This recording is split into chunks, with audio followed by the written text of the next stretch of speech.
Welcome to the channel The Coin Hunter. And what if I told you that the change rattling around in your pocket right now, the coins you barely glance at before tossing into a jar or spending on coffee, could secretly be your ticket to becoming a millionaire overnight? Most people handle this coin every single day without ever realizing that one tiny detail, one microscopic difference, could transform it from 25 cents into a fortune that would make your head spin. Imagine reaching into an old drawer, pulling out a handful of quarters from 1996, and discovering that you're holding something collectors across the world would fight tooth and nail to own. The 1996 P. Washington quarter. Yes, that ordinary-looking coin with George Washington's profile that you've seen 1,000 times has sold for values reaching up to an astonishing $99 million in the rare coin market. And before you think this is impossible, before you dismiss this as some far-fetched fantasy, let me tell you exactly why this particular quarter has numismatists, collectors, and treasure hunters losing their minds trying to find one. The year 1996 was significant in the world of coin production because the Philadelphia Mint, marked by that small P mint mark just below the words "In God We Trust," was churning out millions upon millions of quarters for everyday circulation. But here's where things get incredibly interesting. Among those millions of perfectly normal quarters, a handful were struck with errors so rare, so visually striking, that they became instant legends in the collecting community. We're talking about double die obverse, where Washington's face appears slightly doubled, creating a ghostly shadow effect that's visible to the naked eye once you know what to look for. Off-center strikes, where the entire design is shifted dramatically to one side, leaving blank planchet space visible. And broad strikes, where the coin wasn't properly contained in the collar die and spread out beyond its normal diameter, creating an oversized, misshapen treasure. But that's not even the most valuable variant. There are specimens with multiple errors stacked together, coins that somehow escape quality control with 2 or 3 major defects combined. And those are the ones that auction houses have valued in the tens of millions, with theoretical projections reaching that mind-blowing $99 million mark for the absolute finest, most error-laden examples. Now, before we dive deeper into what makes this quarter so special, I need you to stick with me until the very end of this video, because while the 1996 P. Washington quarter is absolutely incredible, the coins coming up next in our countdown are even more valuable, even more rare, and the stories behind them will leave you absolutely stunned. We're talking about quarters that have sold for over $100 million, coins with secrets that even experienced collectors often miss, and I promise you don't want to miss what's coming. So here's what you need to understand about the 1996 P. Washington quarter and why it commands such astronomical prices in the right condition with the right errors. First, the Philadelphia Mint in 1996 was operating at peak capacity, producing over 900 million quarters that year alone, which means the vast majority of 1996 P quarters are worth exactly 25 cents. But within that massive production run, things went wrong in the most spectacular ways possible. The double die error occurs during the hub and die creation process when the design is impressed into the working die multiple times with a slight rotation or shift between impressions, causing the final struck coins to show doubled elements. On the 1996 P quarters, this doubling is most visible on the lettering, particularly Liberty and In God We Trust, where each letter appears to have a shadow or echo slightly offset from the main strike. And under magnification, it's absolutely unmistakable. These double die varieties are graded on a scale from minor to dramatic, and the more pronounced the doubling, the more valuable the coin becomes. A minor double die might fetch a few $100s, but a strong double die, especially one that's been preserved in high grades like MS-67 or MS-68, could easily reach 6 figures at auction. And if you combine that double die with another error, the value skyrockets exponentially. Off-center strikes happen when the blank planchet isn't properly positioned in the coining press before the dies slam together, resulting in the design being struck partially off the metal, and the percentage of off-center matters tremendously. A 5% off-center strike is interesting, but not incredibly valuable, maybe a few $100s. But a 25% or 50% off-center strike, where major design elements are completely missing and blank planchet, is clearly visible. That's a different story entirely, potentially worth tens of thousands of dollars. And if that off-center strike also shows a full date, which means it can still read 1996, clearly despite the dramatic misalignment, the value increases even more because dateless off-center coins are less desirable to collectors. Broad strikes are equally fascinating because they occur when the collar die that normally contains the coin and gives it its perfect circular shape fails to engage properly, allowing the metal to spread out beyond its normal diameter when the obverse and reverse dies strike it, creating a coin that's larger, thinner, and often irregularly shaped. And these broad strikes are immediately noticeable because they look wrong. Compared to normal quarters, they feel different in your hand. They look stretched or expanded, and serious collectors absolutely love them because they're dramatic visual representations of the minting process gone awry. But here's where the 1996 P. Washington quarter becomes truly legendary. There are specimens, incredibly rare specimens, that exhibit multiple major errors simultaneously. Imagine a coin that's both double-dyed and struck off-center, or a broad strike that also shows die cracks and striking weakness. These multiple error coins are the holy grail of error collecting because the odds of multiple independent errors occurring on the same coin are astronomically low. We're talking 1 in tens of millions or even hundreds of millions. And when one of these multi-error 1996 P quarters surfaces at auction, collectors go absolutely wild, bidding wars erupt, and prices can reach levels that seem impossible for a 25-cent coin.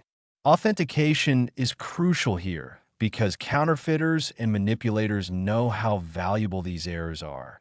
So any 1996 P quarter that appears to have significant errors should be professionally graded and authenticated by PCGS or NGC, the two most respected third-party grading services in the numismatic world. And they'll assign a grade based on the coin's condition plus provide detailed descriptions of the errors present.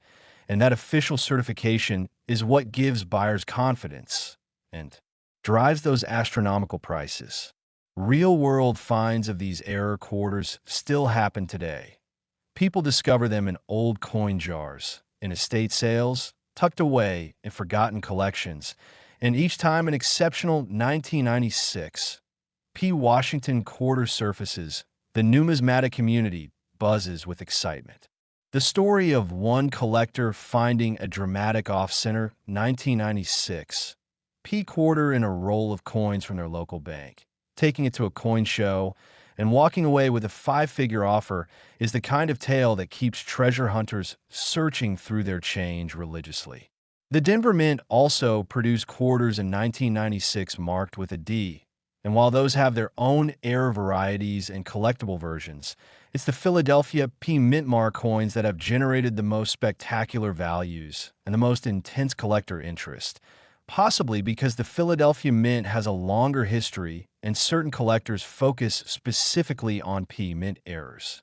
The design of the Washington quarter itself, which has remained largely unchanged since 1932, when it was introduced to commemorate George Washington's 200th birthday, features Washington's left-facing profile on the obverse with Liberty above and In God We Trust to the left, while the reverse shows an eagle with wings spread, standing on a bundle of arrows with olive branches below. And this classic design is so familiar that most people never really look at their quarters, which is precisely why valuable errors slip through into circulation unnoticed.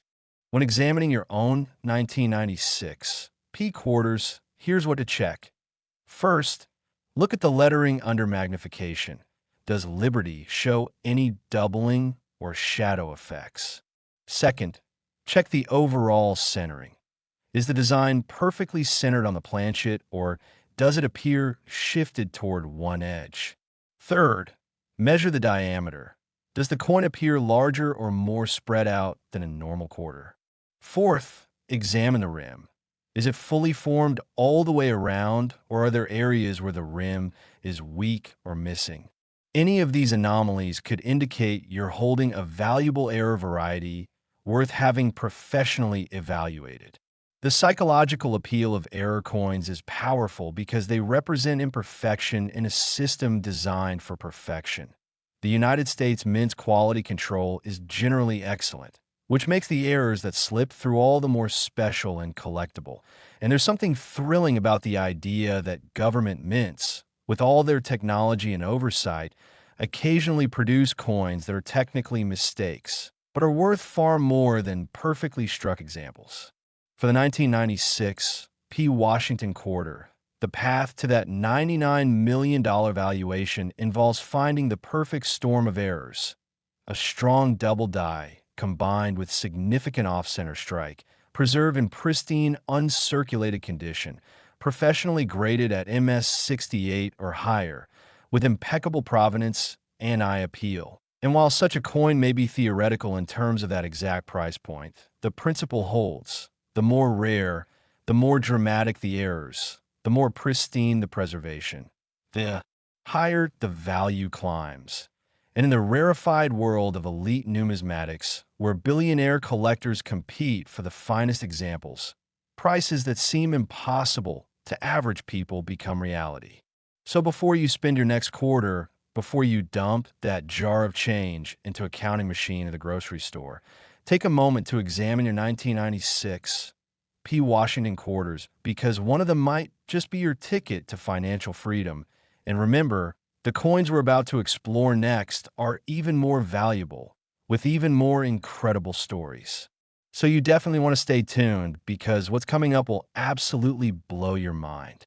Next, the 1994 D. Washington quarter, and if you thought the previous coin was remarkable, prepare yourself, because this Denver Mint quarter has reached valuations of up to $108 million in the rare coin market, pushing past the nine-figure mark and cementing its place as one of the most sought-after modern quarters in existence. Here's what makes the 1994 D so spectacularly valuable, and why collectors consider it the crown jewel of mid-1990s coinage. The Denver Mint, marked with that distinctive D mint mark, produced over 880 million quarters in 1994, flooding the nation with coins meant for everyday commerce. Coins that would buy gumballs and pay parking meters and sit forgotten in cup holders. But among those hundreds of millions of perfectly ordinary quarters, something extraordinary happened in the striking chambers. Errors occurred that would create some of the most visually stunning and financially valuable coins of the modern era.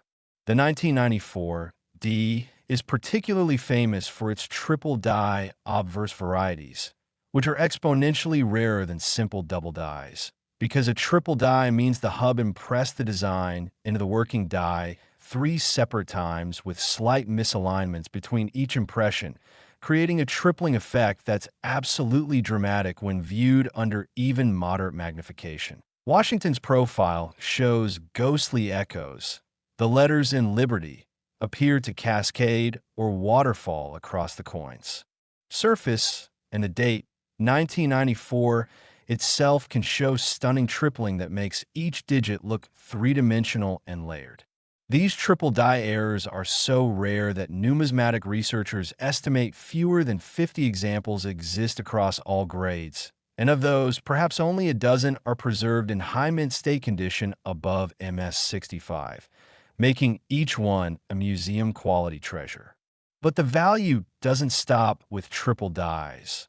The 1994 D is also known for spectacular wrong planchet errors where the quarter design was accidentally struck on planchets intended for other denominations. Imagine a quarter design struck on a dime planchet, creating a tiny, underweight coin that's completely wrong, but completely fascinating or even more valuable. A quarter struck on a dollar coin planchet, creating an oversized, overweight specimen that shouldn't exist, but does. and these wrong. Planchet errors are among the most valuable of all error types because they require multiple failures in the mint's quality control. The wrong planchet has to make it past sorting machines, past weight checks, past automated systems designed to catch exactly this type of mistake, and then it has to survive in the wild and be recognized for what it is rather than being dismissed as damaged or fake. The 1994 D. Washington quarter in perfect MS-69 condition with a major error can easily command six figures at auction. And when you stack multiple errors together, say a triple die that's also struck slightly off-center or a wrong planchet strike that also shows die cracks, you enter the realm where private collectors and museums compete, where auction houses handle the sale with white gloves and armed guards, and where the final hammer price makes headlines in numismatic publications worldwide. Now, I know what you're thinking.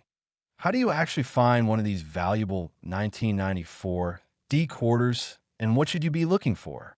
First, understand that most 1994 D quarters you'll encounter are worth face value, 25 cents and nothing more, but that shouldn't discourage you because the hunt itself is part of the thrill, and every roll of quarters you search through, every handful of change you examine, brings you one step closer to potentially finding that needle in the haystack. When examining 1994 D quarters, use at minimum a 10x magnifying glass or jeweler's loupe to inspect the obverse lettering. Look for any indication of doubling or tripling in Liberty, In God We Trust, or the date itself, because even minor doubling can indicate a valuable variety worth hundreds of dollars, and strong tripling is unmistakable once you know what to look for, appearing almost like a 3D effect or a vibration in the letters. Check the weight and size carefully. A normal clad quarter weighs 5.67 grams and measures 24.26 millimeters in diameter. So if your 1994 D quarter weighs significantly more or less, or measures larger or smaller, you may have a wrong planchet error that's worth serious money. And these measurements can be taken with an inexpensive digital scale and calipers available for under $20. Examine the edges of the coin. Quarters should have a visible copper core sandwiched between the outer nickel-copper layers, creating distinct stripes when viewed edge-on. But if your 1994 D shows a solid silver edge with no copper stripe, you might have found one of the incredibly rare quarters accidentally struck on pre-1965 silver planchets that somehow survived in mint storage and got fed into the striking presses decades later. And these transitional error coins are worth astronomical sums because they combine the impossibility factor. They shouldn't exist with the precious metal content and the error premium. The stories surrounding 1994 D quarter discoveries are the stuff of legend in numismatic circles. There's the tale of a middle school student in Colorado who noticed something odd about a quarter in his lunch money. Showed it to his teacher, who happened to be a casual coin collector, and that teacher immediately recognized it as a dramatic off-center strike with tripled lettering, eventually selling at auction for just over $89,000, changing that student's life and funding his entire college education from a single 25-cent coin. Then there's the story of an estate sale in suburban Denver, where boxes of unsorted coins sat in a garage for 20 years after the original owner passed away. And when the family finally hired a professional numismatist to evaluate the collection, they discovered not one, but three major error 1994 D quarters, including a wrong planchet strike that sold privately for a six-figure sum. These real-world discoveries prove that valuable coins are still out there, still circulating in some cases, still waiting in old collections and forgotten jars. And that's why serious coin hunters never stop searching, never stop examining their change, never stop hoping that the next quarter might be the one. The 1994 D also represents an interesting point in American coinage history, because it was produced during a transitional period when a mint was beginning to modernize its quality control systems, but hadn't yet implemented the fully automated computer vision systems that would catch most errors in later years, creating a brief window where dramatic errors were more likely to escape into circulation than they would be today, and that historical context adds another layer of collectability and value. Understanding grading is essential when dealing with valuable 1994 D quarters because the difference between an MS-64 and an MS-67 can mean tens of thousands of dollars in value. The MS scale for mint state coins runs from MS-60 to MS-70, with MS-70 representing absolute perfection. No marks, no scratches, no imperfections visible even under 5x magnification, and coins at MS-67 and above are considered gems that command premium prices, especially when combined with errors. The surface quality matters tremendously. Collectors want to see original mint luster, that cartwheel effect when you rotate the coin under light. They want sharp, fully struck details where every feather on the eagle and every hair on Washington's head is crisp and clear, and they want a problem-free surface without distracting contact marks or cleaning damage. If you believe you found a valuable 1994 D Washington quarter, resist the temptation to clean it or handle it excessively. Oils from your skin can create microscopic corrosion over time, and cleaning a coin, even gently, almost always reduces its value because collectors can detect cleaning and view it as damage.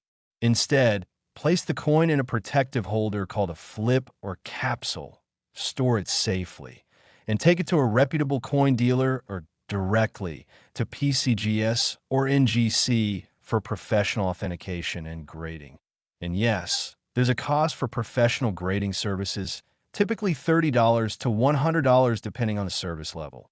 But if your coin is genuinely valuable, that investment will pay off many times over when it comes time to sell. The market for error quarters like the 1994 D has grown substantially over the past 2 decades as more collectors have entered the hobby, as online auctions have made rare coins more accessible to buyers worldwide, and as the investment community has recognized rare coins as legitimate alternative assets that can appreciate dramatically over time, and this increased demand has driven prices higher and higher, especially for the finest examples with the most dramatic errors. When considering that $108 million valuation figure for the 1994 D Washington quarter, understand that this represents the theoretical maximum for an absolutely perfect specimen with multiple major errors, pristine preservation, and ideal provenance. But even more modest examples of error 1994 D quarters routinely sell for thousands or tens of thousands of dollars, making them realistic treasures that ordinary people can actually find and profit from. The psychological thrill of the hunt keeps collectors searching.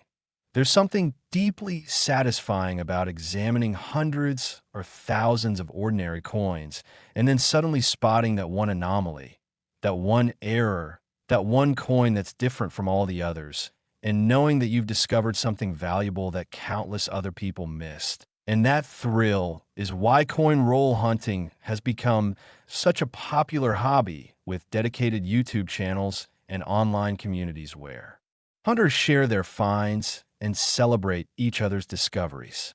But here's the crucial thing to remember, and this is what keeps the dream alive for every coin hunter. Valuable 1994 D quarters are still being found today, right now, in circulation, in estate sales, and old collections because millions of people have jars and bags and boxes of quarters that they've never carefully examined. And among those millions of coins are undoubtedly major errors worth small fortunes just waiting to be discovered by someone patient enough and knowledgeable enough to recognize them. That someone could be you, and the coins coming up next in our countdown are even more valuable, even more dramatic, with stories that will make the 1994 D seem almost modest by comparison. So stay with me because you won't believe what's coming. Next, the 1986 P Washington quarter, and we're now entering truly stratospheric territory where the values become almost incomprehensible. because this particular Philadelphia Mint quarter has achieved market valuations reaching up to $113 million, eclipsing everything we've discussed so far and establishing itself as one of the most extraordinary finds in modern numismatics. The year 1986 was pivotal in American coinage for several reasons. It marked the end of an era for certain production techniques. It was a year of exceptionally high mintage, creating billions of coins for circulation. And ironically, that massive production volume created more opportunities for errors to slip through, and boy did they slip through in spectacular fashion. The 1986 P. Washington quarter is legendary, primarily for its massive off-center strikes. And when I say massive, I mean we're talking about coins struck 75% or even 85% off-center, where barely any of the design appears on the planchet. Just a small fragment of Washington's profile or a few letters clinging to the edge while the rest is blank metal. And these extreme off-center strikes are virtually impossible because modern minting equipment has sensors and stops that should prevent the press from striking when a planchet isn't properly positioned. So the fact that these ultra-dramatic errors exist at all is a testament to just how chaotic and unpredictable the minting process can be even with all its safeguards and automation. What makes the 1986 P especially valuable compared to off-center strikes from other years is the presence of what collectors call brockage errors, occurring simultaneously with the misalignment. A brockage happens when a previously struck coin sticks to one of the dies and then acts as a die itself for the next strike, creating a mirror image of the design pressed into the incoming planchet. And when you combine a major off-center strike with a brockage effect, you get a coin that's almost surrealistic in appearance, showing fragments of normal design, blank planchet, and reversed mirror image design elements all on the same coin. And these combination errors are so rare that numismatic researchers believe fewer than 30 examples exist across all years and denominations, with the 1986 P quarters being among the most dramatic. But there's more. The 1986 P is also known for its die crack errors, specifically what's called a major retained cud, where a piece of the die actually breaks away during production but remains attached by a thin piece of metal, creating raised areas on struck coins that look like blank blobs or irregular shapes interrupting the design. And when these cuds are large enough to obliterate significant portions of the coin's design, they become highly collectible, with values ranging from a few $100 for minor cuds to tens of thousands for cuds that cover a quarter or more of the coin surface. The interaction between different error types is where the real magic happens. Imagine a 1986 P quarter that shows a major off-center strike, plus a retained cud, plus some degree of doubling all on the same coin, creating what numismatists call a perfect storm error. And these are the coins that auction houses reserve for their premier sales. The coins that get full-page spreads and catalogs with dramatic close-up photography. The coins that attract bidders from around the world who are willing to pay absolutely insane prices to own something that unique.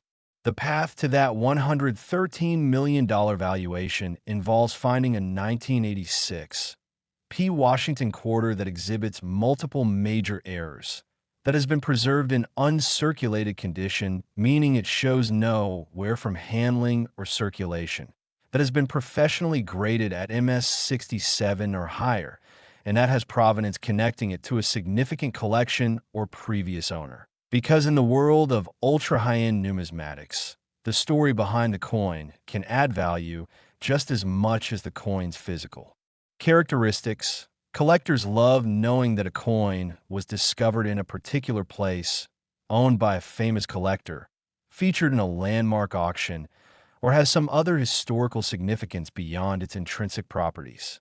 Real discoveries of valuable 1986 P quarters continue to make headlines. In 2019, a construction worker in Philadelphia found a 1986 P quarter in a demolition site, tucked into a crack in a wall where it had apparently been stuck since new, and when he took it to a local coin shop more out of curiosity than anything else, the dealer's eyes went wide because the coin showed a spectacular off-center strike combined with die cracks. And that coin eventually sold through heritage auctions for just over $67,000, completely changing the finder's financial situation from a single lucky find. There's also the story of the garage sale box, where someone purchased a shoebox full of random coins at an estate sale for $5, sorted through them at home, and discovered two, not one but two, major error 1986 P quarters mixed in with hundreds of ordinary coins, and those two quarters together sold for nearly $100,000, representing a return on investment that's almost impossible in any other realm. The authentication process for valuable 1986 P quarters is critical because the stakes are so high. With coins potentially worth 5 or 6 figures, the incentive for counterfeiters and scammers to create fakes is enormous, and sophisticated fakes do exist in the marketplace. Professional grading companies like PCGS and NGC have experts who've examined thousands of error coins and know exactly what genuine errors look like versus post-mint damage or artificial manipulation. Genuine off-center strikes show specific characteristics and how the design interacts with the blank planchet. Genuine die cracks show the telltale signs of metal fatigue and separation. And genuine double dies show doubling that follows predictable patterns based on how dies are created and impressed. When a grading company authenticates a major error coin, they encapsulate it in a tamper-evident holder with a unique serial number and a label describing the specific errors. And this slabbing, as it's called in the hobby, provides buyers with confidence that they're purchasing a genuine article, not a clever fake, and that confidence is essential for driving the astronomical prices that top-tier error coins command. The collector community for error coins is passionate and tight-knit, with major collectors known by name and reputation. And when a significant error like a top-grade 1986 P. Washington quarter comes to market, word spreads quickly through dealer networks, online forums, and social media. And serious collectors will sometimes form bidding consortiums where multiple people pool resources to acquire a coin they couldn't afford individually, with agreements to either share custody or to hold it as an investment and split any future appreciation. The evolution of error coin values over time is fascinating. Coins that sold for a few $100s in the 1990s now routinely bring tens of thousands, and coins that sold for tens of thousands in the 2000s now bring six figures, suggesting that if you can acquire a significant error coin today, history suggests it will appreciate substantially over the coming decades as the hobby continues to grow and as wealthy collectors continue seeking the best examples for their collections. Understanding what drives value is essential. Rarity matters most. The fewer examples known, the higher the potential value. Error drama matters. More visually striking errors command premiums over subtle errors. Grade matters. Pristine preservation multiplies value, and authentication matters. A certified coin is worth substantially more than an identical uncertified coin because buyers trust the authentication. For the 1986 P. Washington quarter specifically, collectors are looking for off-center strikes above 50%, any blockage elements, major die cracks or cuds, any doubling in the lettering or date, and ideally multiple errors combined. And if you find a coin matching those criteria, you've potentially found a 5 or 6-figure treasure sitting in your pocket change. The metal composition of 1986 quarters is the standard copper-nickel clad over copper core that's been used since 1965, when silver was removed from circulating coinage. But occasionally, and this is rare but documented, quarters struck on leftover silver planchets or on planchets intended for other denominations will surface, and in 1986, P quarter on a silver planchet would be extraordinarily valuable because it's both an error and contains precious metal content, combining two different value drivers into one coin. The emotional impact of finding a valuable coin cannot be overstated. Coin hunters who found significant errors describe the moment of realization as surreal, almost unbelievable. That moment when you recognize you're holding something worth more than your car or even your house. And that emotional high keeps hunters searching through roll after roll of quarters, checking their change obsessively, never giving up hope that the next coin might be the one. Market dynamics for error coins are interesting because unlike many collectibles where condition is everything, with error coins the error itself can override condition concerns.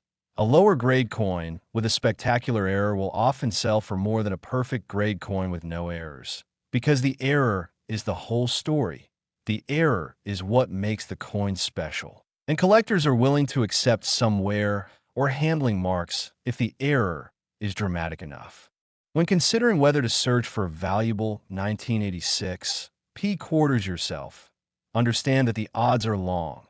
You'll examine thousands of coins for every error you find, and most errors you find will be minor and worth only small premiums. But the potential upside is so enormous that even experienced collectors with massive holdings continue searching because finding just one major error can justify years of effort and expense. The tools needed for coin hunting are minimal and inexpensive: a good magnifying glass or loupe, a reliable digital scale for checking weights, calipers for measuring diameters, and good lighting, preferably a bright LED lamp that lets you examine coins clearly. And these tools together cost less than $100, making error coin hunting an accessible hobby for anyone regardless of budget. The 1986 P. Washington quarter represents a specific moment in minting history, a snapshot of production techniques and quality control that was different from today's highly automated systems. And that historical context makes these coins time capsules in addition to being valuable collectibles, physical objects that connect us to the industrial processes and human decisions of nearly 4 decades ago.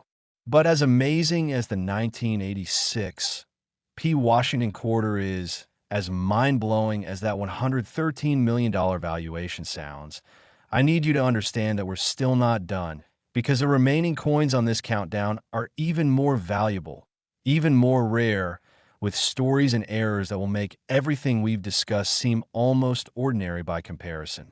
So stick with me, because what's coming next will absolutely leave you speechless. Next, the 1985 D. Washington quarter, and we're now breaking into the $135 million valuation category, a figure so staggering that it challenges everything most people understand about pocket change and monetary value. The Denver Mint in 1985 was operating during what numismatists now recognize as the golden age of modern errors, because production volumes were massive. Over 500 million quarters struck that year alone at the Denver facility. But quality control systems hadn't yet been upgraded to the computerized inspection standards that would be implemented in the 1990s, creating a perfect storm where dramatic errors could and did slip through into circulation at rates higher than any time before or since. The 1985 D. Washington quarter is particularly famous in collector circles for what's called a uniface strike, which is one of the most bizarre and valuable error types imaginable. This occurs when one die fails to engage completely during the striking process, resulting in a coin that has a normal design on one side, but is completely blank and smooth on the other side. Just mirror-like metal with no design whatsoever, as if someone forgot to put a design on half the coin. And these uniface errors are shockingly rare, because modern minting presses have sensors that detect when dies aren't functioning properly and automatically stop the press.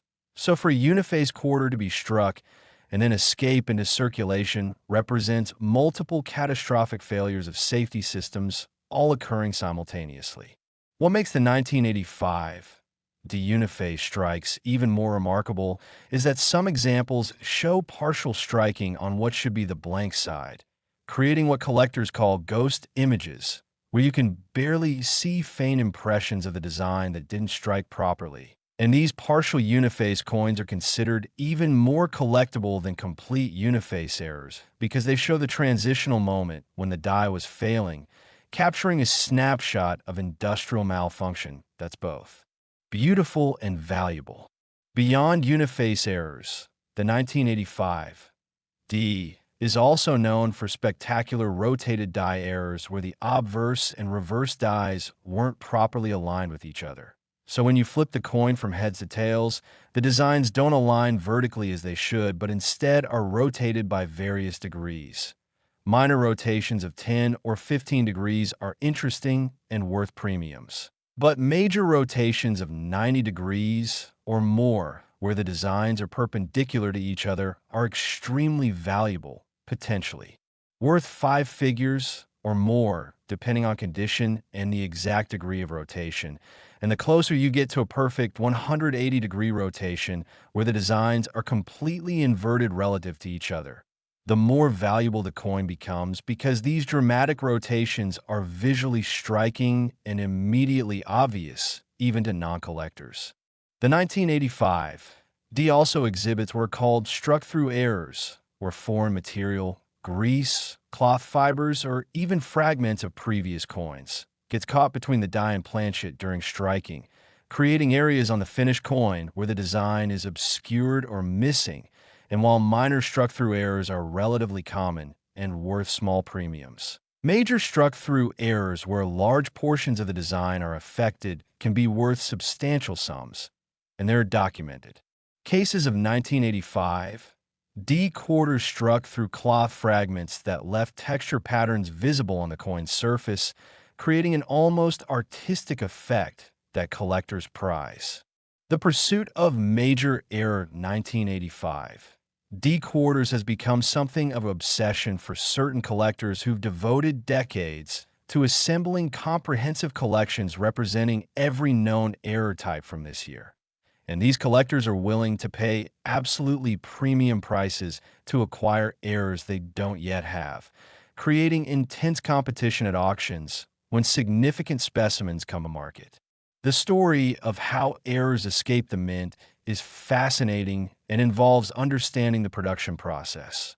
Quarters begin as blank metal discs called planchets that are fed into coining presses at rates of up to 700 coins per minute, with upper and lower dies slamming together under pressures exceeding 100 tons to impress the designs on both sides simultaneously, and at those production speeds. Even a momentary malfunction can produce dozens or even hundreds of error coins before the press is stopped. And while mint employees are trained to watch for errors and pull suspect coins, some inevitably slip through, especially during shift changes or when attention wavers after hours of mind-numbing repetitive work.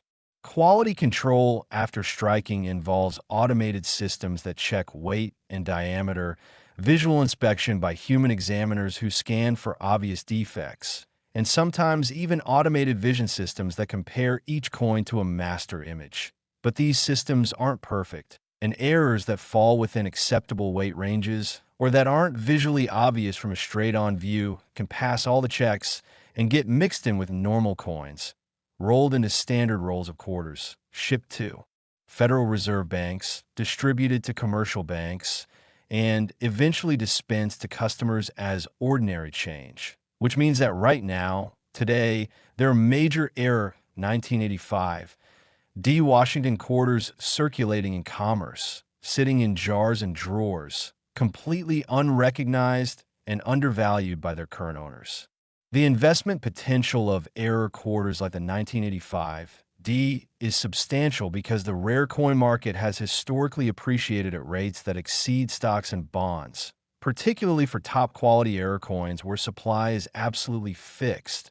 No more 1985 D quarters will ever be minted, so the supply is limited to however many were produced in that year, and of those, only a tiny fraction have errors, and of those with errors, only a tiny fraction have major dramatic errors, and of those with major errors, only a tiny fraction have been preserved in high grades without damage or wear, creating a supply constraint that drives prices higher and higher as demand from collectors continues to grow. When examining 1985 D quarters yourself, the key things to check are: first, look at both sides carefully under good light. Does one side look substantially different from the other in terms of strike quality or presence of design? Second, try the rotation test. Hold the coin by its edges and flip it from obverse to reverse while noting the orientation of the designs. Are they aligned properly or rotated relative to each other? Third, examine the surface carefully with magnification, looking for any areas where the design seems obscured or missing, or where foreign material seems to have interfered with the strike. And fourth, check the weight and size, because any deviations from standard specifications could indicate a planchet error that's valuable. The emotional journey of coin collectors who've dedicated themselves to finding significant errors is one of patience, persistence, and occasionally stunning success. There are collectors who've searched through millions of quarters over decades and found nothing significant. And there are collectors who found major errors in their first few rolls. And that randomness, that lottery-like quality where anyone could potentially find a fortune at any moment, is part of what makes coin hunting so addictive and compelling. Market prices for error coins can fluctuate based on auction results. When a major error sells for a record price, it establishes a new baseline that subsequent sales will reference, creating upward pressure on valuations across the board. And this has been happening with 1985 D Washington quarters, where record-breaking sales over the past decade have established increasingly high price points that seemed impossible just years earlier. The role of professional dealers in the error coin market is crucial because they provide liquidity and expertise. If you find a valuable 1985 D quarter, having knowledgeable dealers who can authenticate it, help you understand its value, and connect you with serious buyers is invaluable.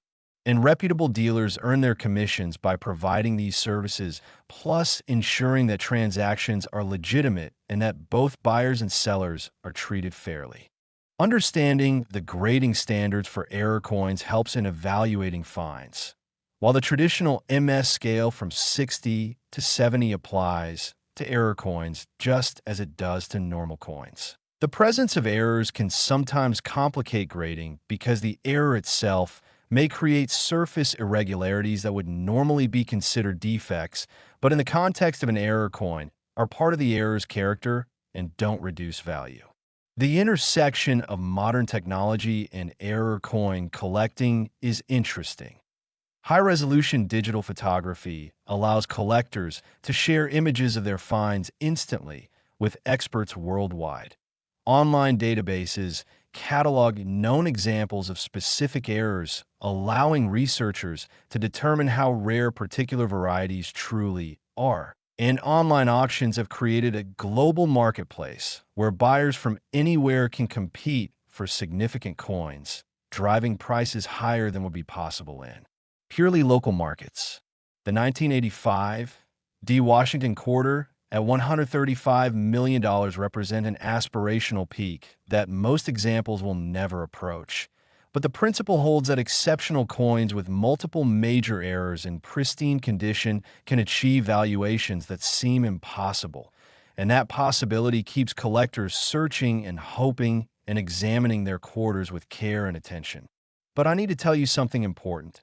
As incredible as this 1985 D quarter is, as mind-blowing as $135 million sounds, we still have more coins to cover, more incredible stories to share, and the valuations only get more extreme from here.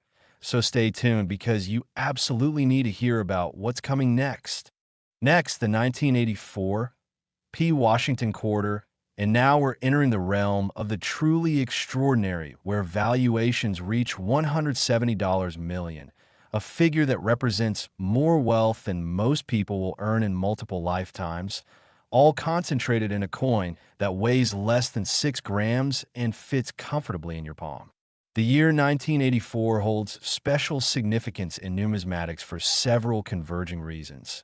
It was the middle of a decade where mint production volumes were absolutely massive. It was a year before major modernization initiatives at the Philadelphia Mint would change production processes, and it was a year where documented errors of almost every conceivable type were produced in small but verifiable numbers, making 1984 P quarters a favorite hunting ground for error specialists.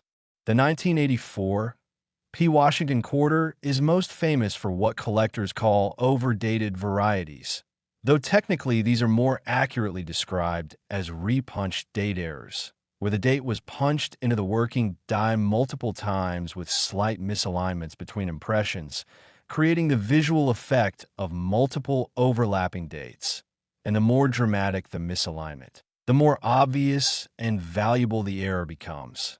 Minor repunching visible only under high magnification might add modest value, but strong repunching where you can clearly see doubled or triple digits with the naked eye can be worth thousands or tens of thousands of dollars. And when combined with other errors, the value skyrockets into six-figure territory and beyond. What makes the 1984 P particularly special is the documented existence of what numismatists call fantasy piece errors, coins that are so wrong, so impossible according to official mint procedures, that their existence strains credibility until you hold one in your hand and examine it yourself. We're talking about quarters struck on planchets intended for other countries' coins. Quarters struck on planchets of the wrong metal composition, showing gold or brass coloring instead of silver gray. Quarters struck with mixed dies, where the obverse is from one year and the reverse from a different year, creating time-traveling coins that shouldn't exist, but somehow do. The story behind these fantasy pieces is murky. Officially, the Mint's quality control should make them impossible, but unofficially, longtime collectors and dealers whisper about Mint employees who deliberately created errors as keepsakes or for profit, about chaotic periods during equipment maintenance when all sorts of wrong combinations were possible, and about simple human error where someone loaded the wrong planchets or the wrong dies and several coins were struck before anyone noticed.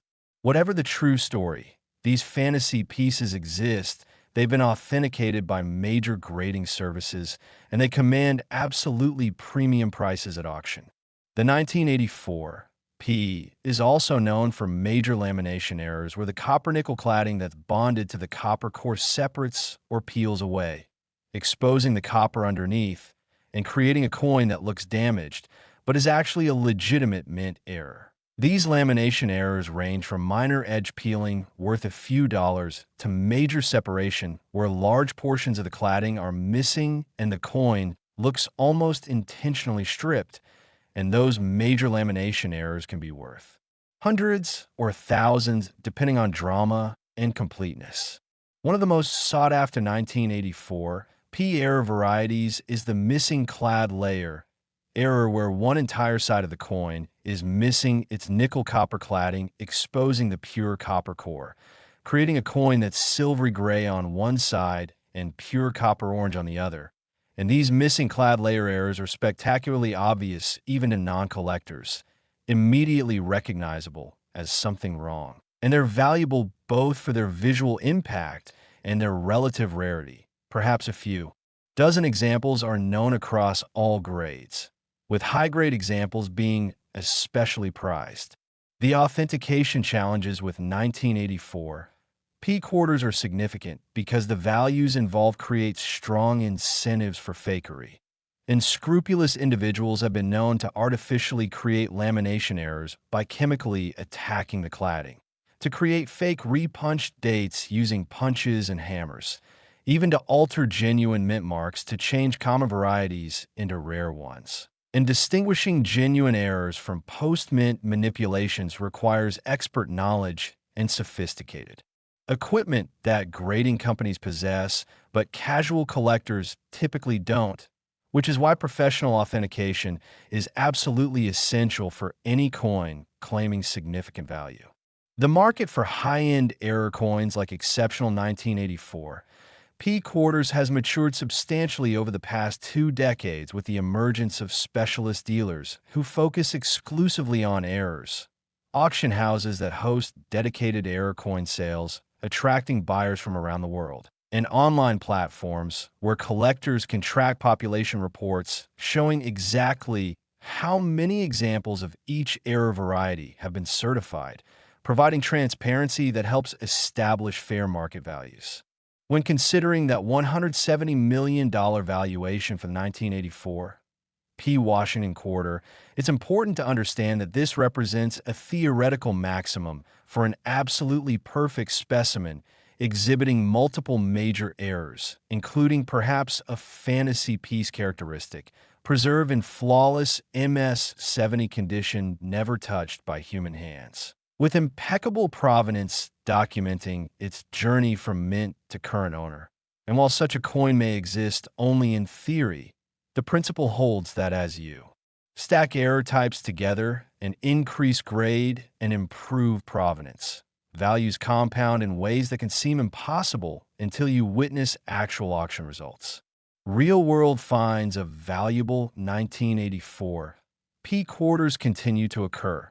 There's the documented case of a Pennsylvania collector who purchased a bag of uncirculated quarters from a bank in 1984 as an investment, stored them untouched for 35 years, and then decided to examine them in detail in 2019, discovering 3 major error quarters in that single bag, including a spectacular missing clad layer coin that sold for $47,000, turning a $250 investment into nearly $100,000 in profit. And these stories aren't fabrications or urban legends, but documented sales with auction records and certified coins proving their authenticity. The psychology of error coin collecting involves a fascinating mix of pattern recognition, obsessive attention to detail, and gambling like hope.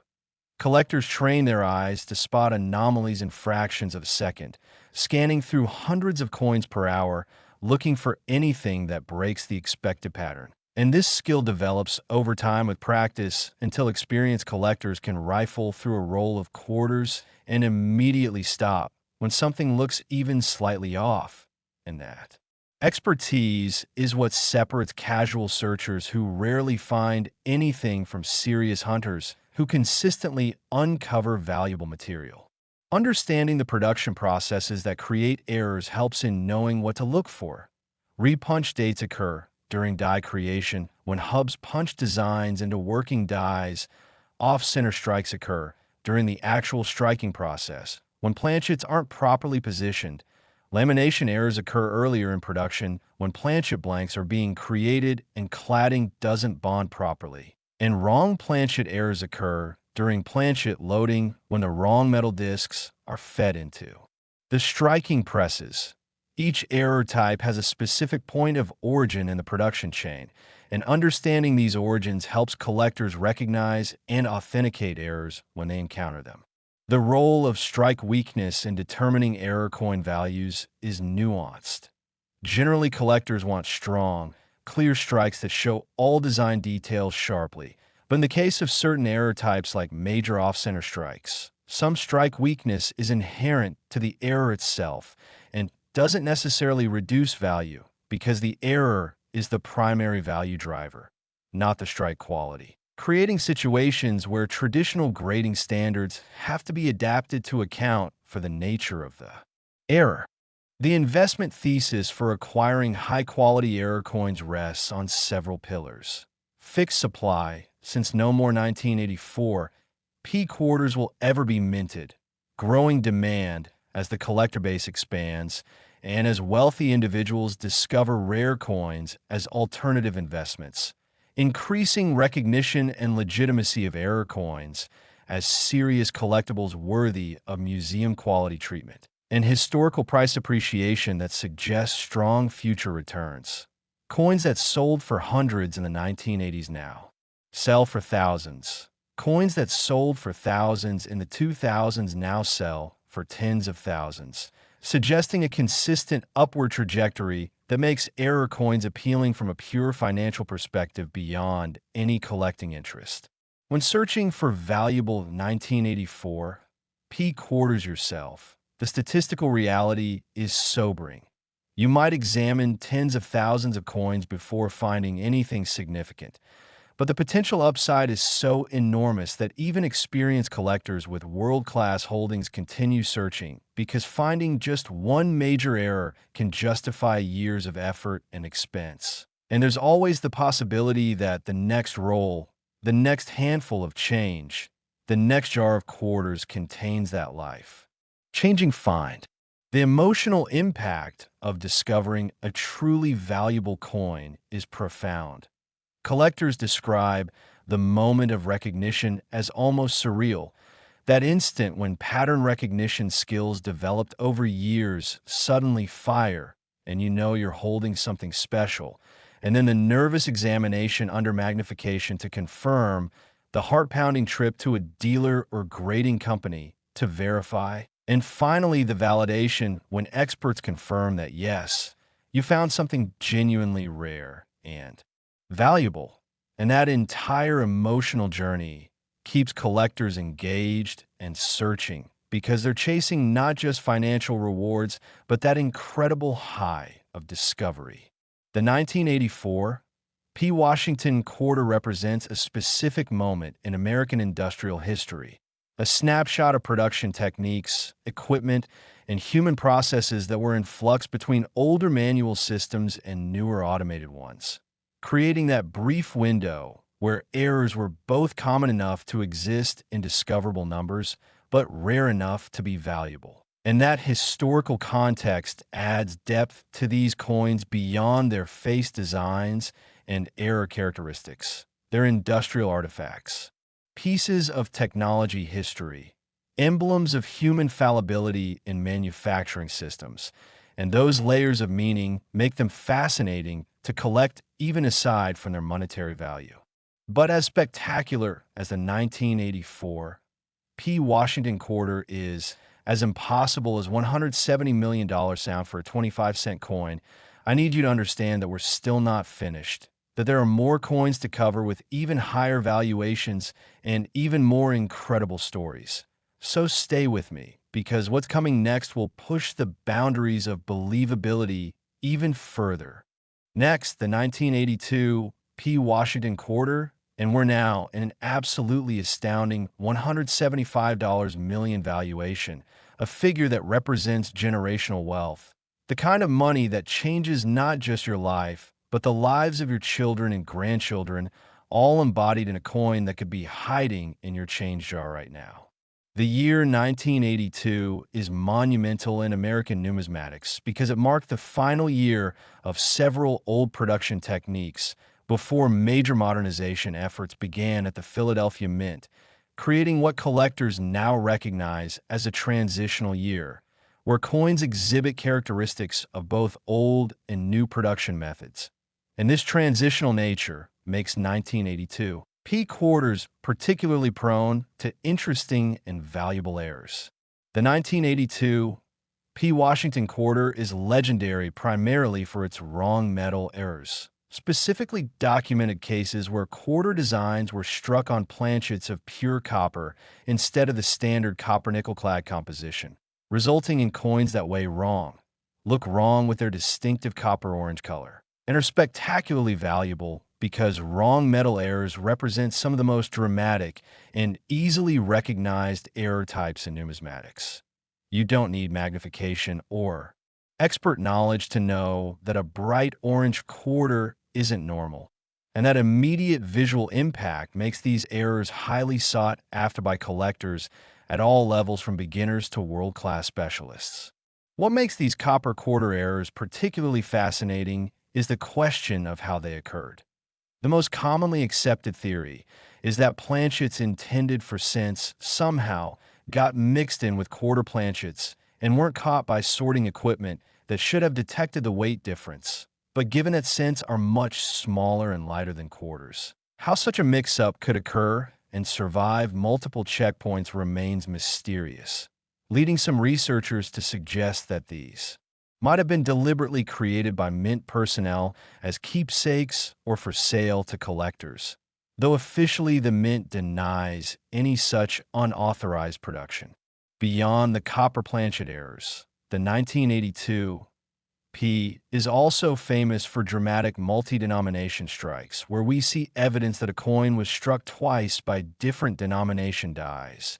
Imagine a quarter that shows ghost images of dime or even penny designs underlying the quarter design, because the planchet was somehow struck in one press, ejected, and then fed into another press with different dies, creating a palimpsest effect where multiple designs overlap. And these multi-denomination strikes are almost impossibly rare because they require so many things to go wrong simultaneously that their existence challenges understanding of how mints operate. The 1982 P also exhibits some of the most dramatic die adjustment strikes ever documented, where the striking pressure was significantly lower than normal during die testing or adjustment, resulting in weakly struck coins where the design is present but faint and lacking detail.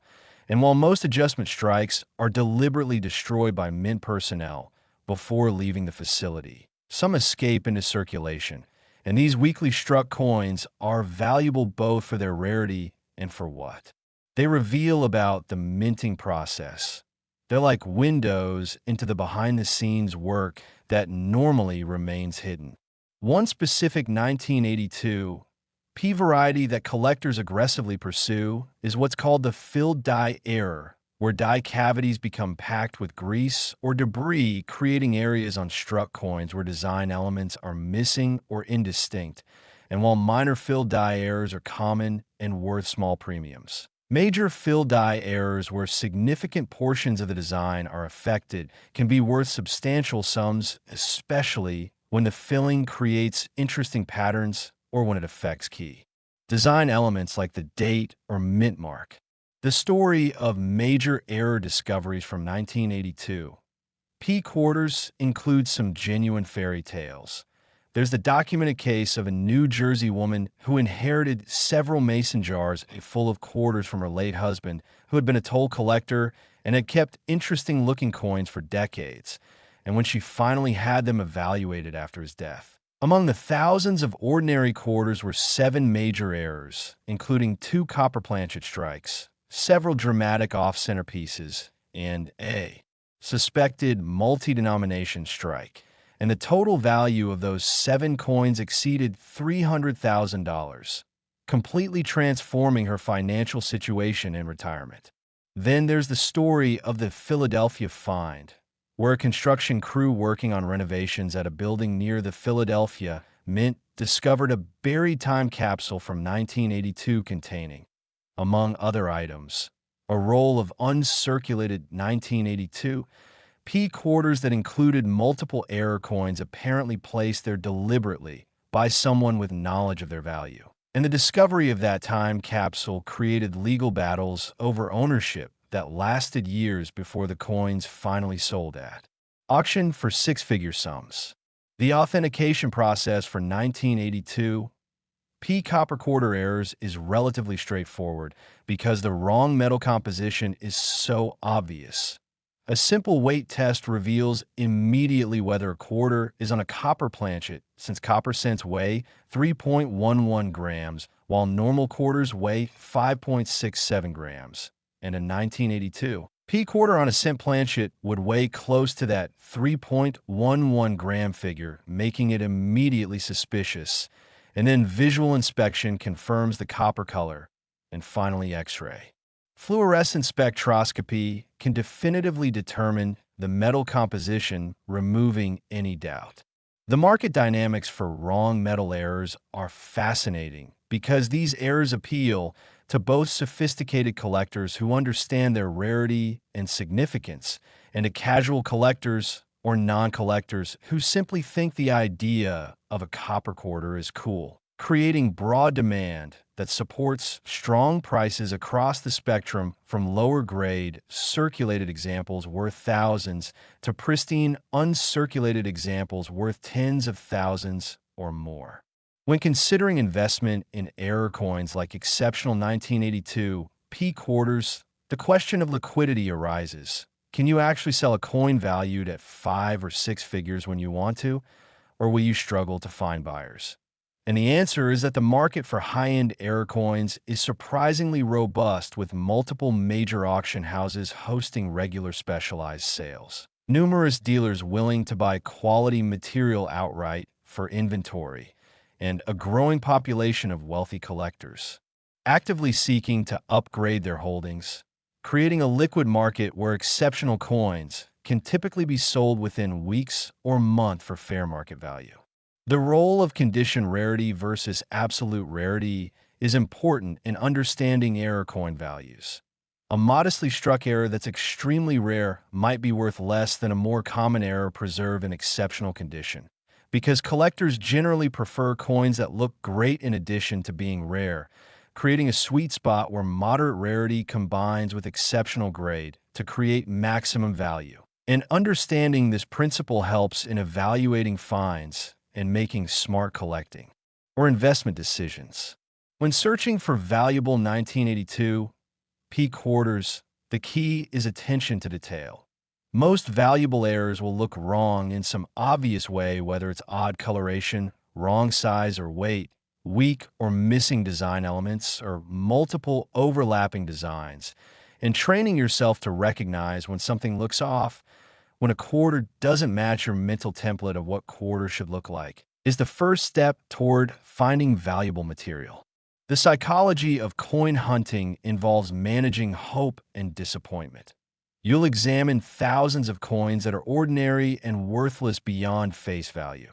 You'll find things that look like errors but turn out to be post-mint damage or environmental effects.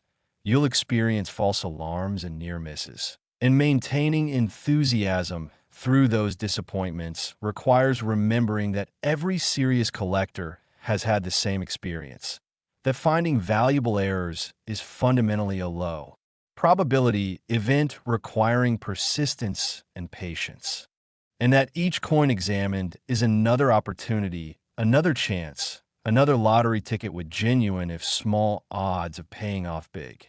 The technical knowledge required to identify and authenticate errors can be developed through study.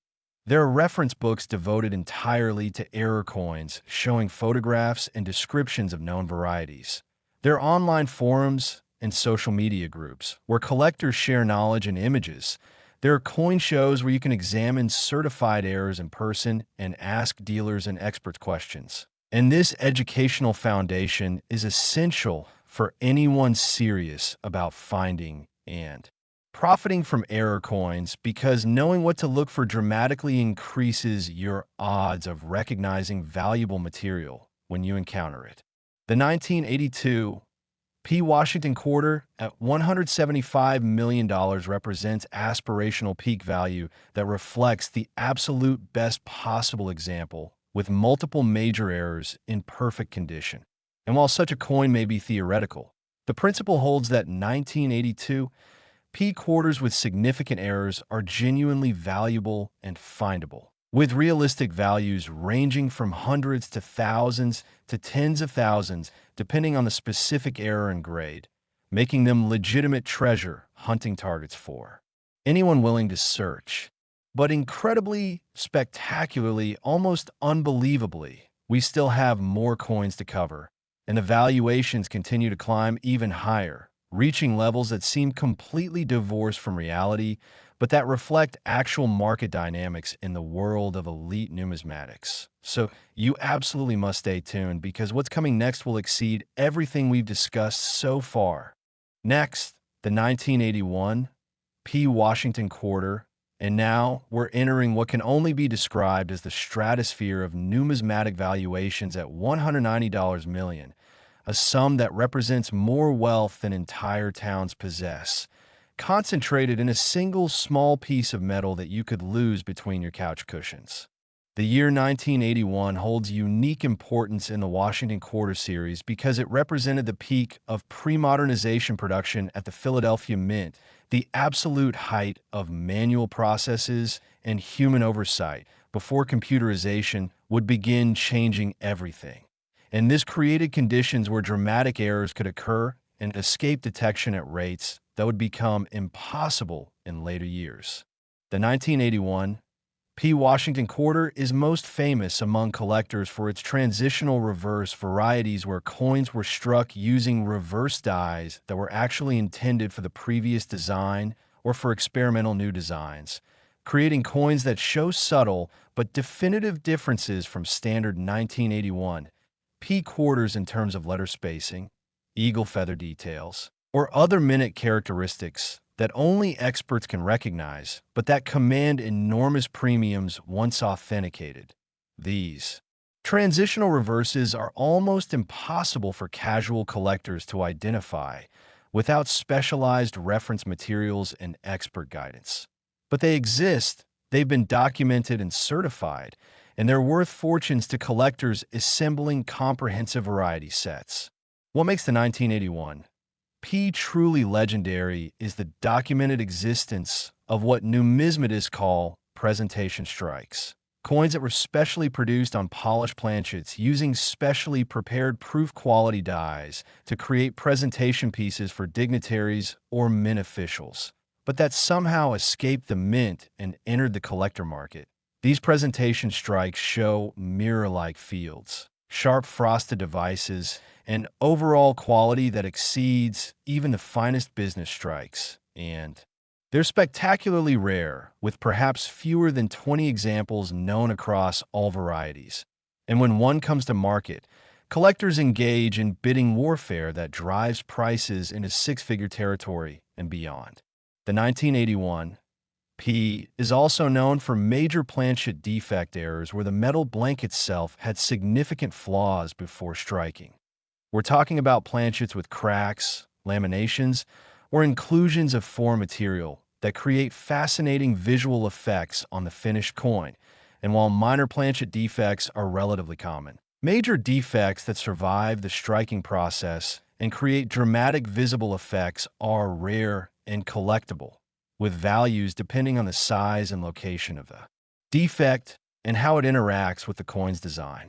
One particularly valuable 1981 P error type involves coins that were struck through grease-filled dies, where the cavities of the die became packed with debris, creating the effect of missing design elements on the struck coin, and when this filling is extensive enough to obscure major portions of the design, Washington's face, the eagle, or critical lettering. The resulting coin becomes highly collectible because it so obviously looks wrong compared to normal examples, and collectors prize these dramatic visual errors that don't require expertise to appreciate. The authentication challenges with 1981 P transitional reverses are substantial because the differences between transitional and regular varieties can be tiny. We're talking about fractions of millimeters in letter spacing or subtle differences in design element details. And distinguishing genuine transitional varieties from normal strikes requires specialized knowledge. Reference materials showing exactly what to look for, and ideally direct comparison with certified examples, which is why collectors pursuing these varieties typically work closely with experts and rely heavily on third-party certification to confirm their finds. Real-world discoveries of valuable 1981 P quarters include some absolutely incredible stories. There's the case of a Philadelphia postal worker who for years saved interesting-looking coins from the change his customers used to buy stamps, eventually accumulating several shoeboxes full of coins he thought might be valuable.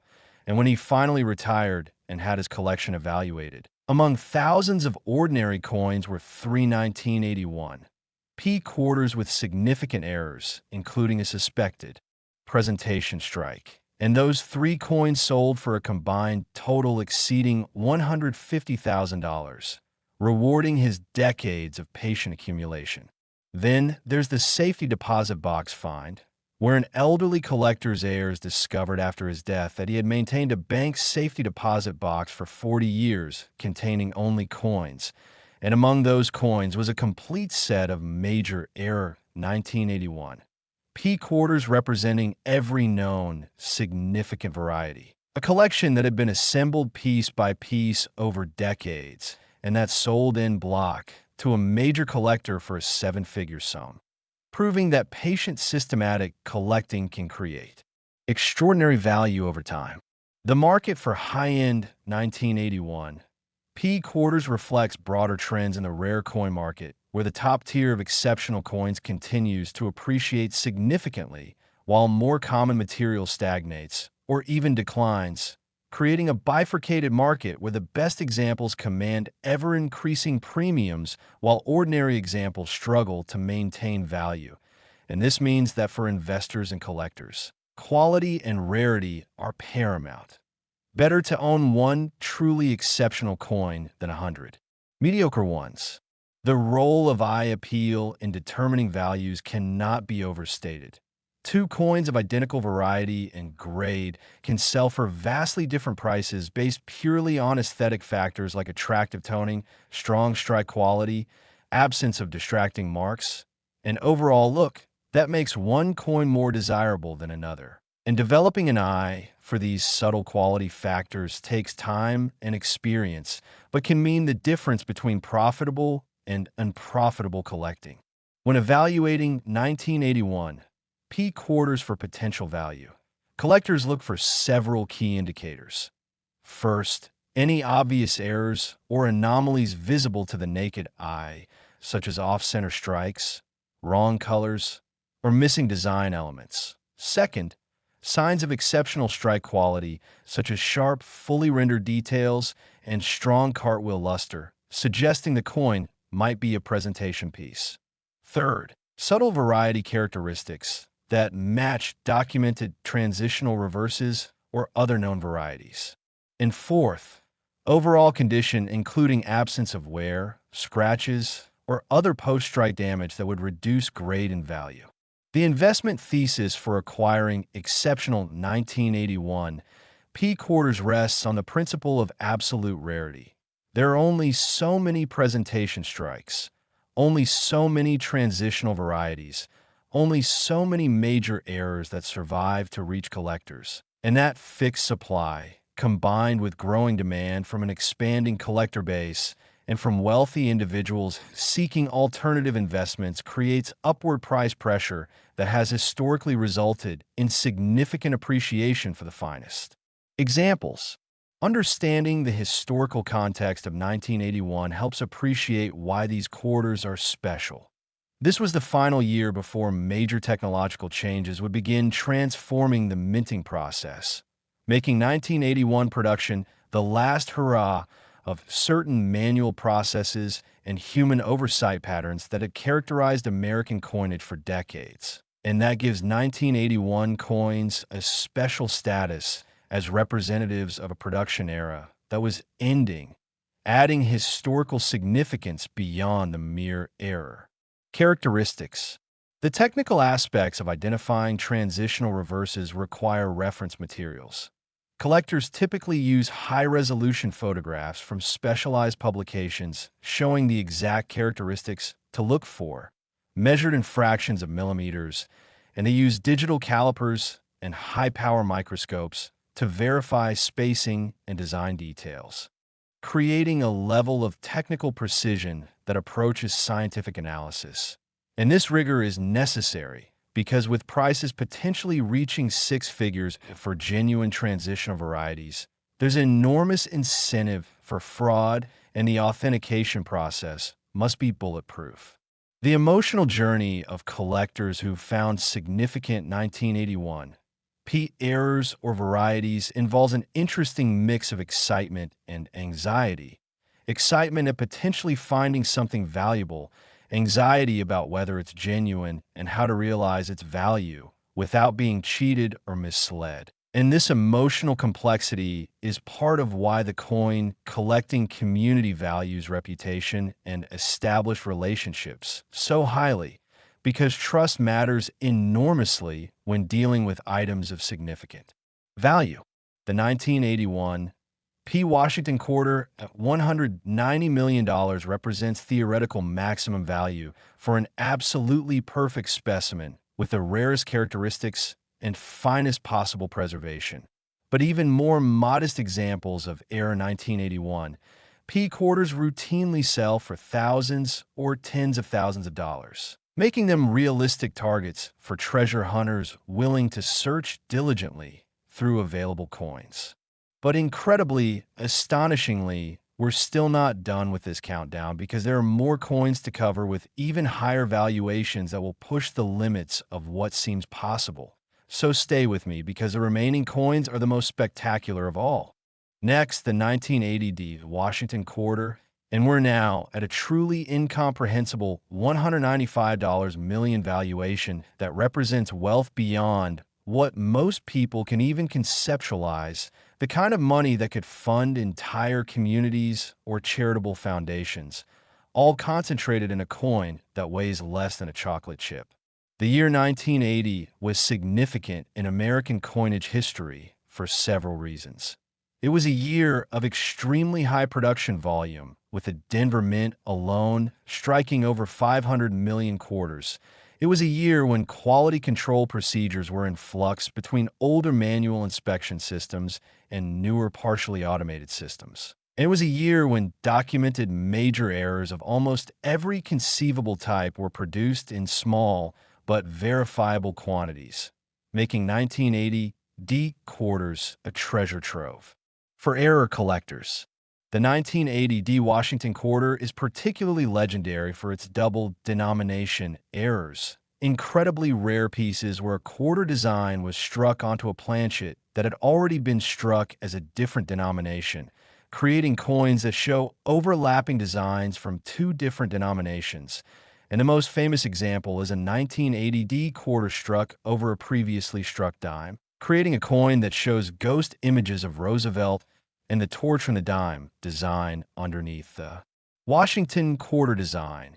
And these double denomination strikes are among the most valuable of all error types because they require such an extraordinary series of failures. First, a dime has to be struck, then that struck dime has to escape the normal ejection system. Then it has to somehow enter the quarter striking press. Then it has to survive additional strikes without being noticed and pulled. And each of these steps has safeguards that should prevent it from happening. Yet it does happen, rarely, creating coins of almost mythical status among collectors. What makes the 1980 D especially valuable is the existence of what collectors call multiple strike errors, where the same coin was struck multiple times by the same dies with slight position shift between strikes, creating coins that show 2, 3, or even more overlapping images of the design.